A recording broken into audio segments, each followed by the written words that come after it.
Okay, this will be the first of several videos I make about the 7200 planter. This is a 12-row rigid frame, and over the course of the winter and really the next month or so, we're going to be rehabbing it. So a little bit about it. I bought it online auction 4 or 5 years ago, and have steadily improved it. It was cheap is the reason I bought it, and I needed a bigger planter, and actually got along with it pretty good so far. I'm not unhappy with the job it does, but I'm going to be doing quite a few more acres with it next year, and it needs a few things. So first of all, kind of show a little bit about upgrades and then some repairs. So upgrades.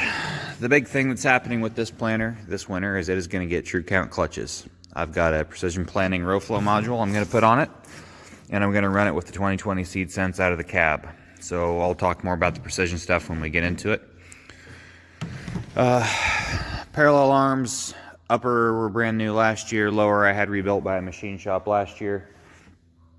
We're not going to mess with those. If I can find, let me back up here. If I can find a set of airbags to go here, the pneumatic down pressure, I'm going to eliminate these springs and change them. There's a lot of used ones for sale out there, but none of them close to me, which is kind of annoying. So might add pneumatic down pressure if I have to have a air compressor on the planter anyway to run the true counts. It kind of makes sense to go ahead and put the airbags on. That'll let me make a no-till planter out of it. You may have noticed we don't have no-till coulters, so between the lack of those and these cheesy springs, it's hard to keep it in the ground in a no-till situation.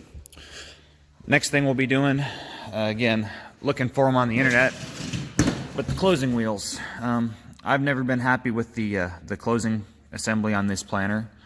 I bought these RK kits a few years ago that lets you kind of modify these, the holes in the tail that get egged out. It kind of lets you modify them to where it takes the slop out of them and they're adjustable, which helps, but I still don't like the John Deere style closing setup. I've got some good newer wheels. I've got some shit ones. What I'm going to try to do is find a set of metal spiked ones. Again, with the emphasis on making the planter no-till capable. What else? Yep, and a box. So this is a kind of new, kind of not marker cylinder. I had Hydroquip in Des Moines. These guys rebuilt it for me. So a new one from John Deere was $500, but you couldn't get it. Doesn't exist anymore. Having Hydroquip rebuild that was, guess what, $500, but gotta have it. So yeah, what else? Oh, so this shaft that runs the ground drive on the machine, there's a bearing behind there that it's garbage.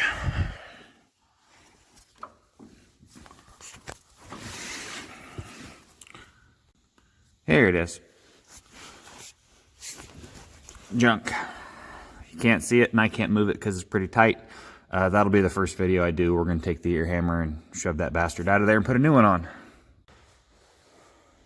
Other thing, this planter used to be a hydraulic fold, and somebody robbed the cylinders off of it years ago, or they went bad, something.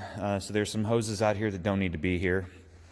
You've got 2 for the marker arms, but you've also got 2 for the fold cylinders that don't belong. So we'll be removing those. Again, this old sensor harness is coming off. New one going on. And since we've got the true count boxes going on here, we really need to get this toolbar just as sanitized as we can get it. So, I mean, already going to have a mess of airlines, I know that. So anyway, the rehab to follow. I'll keep you posted.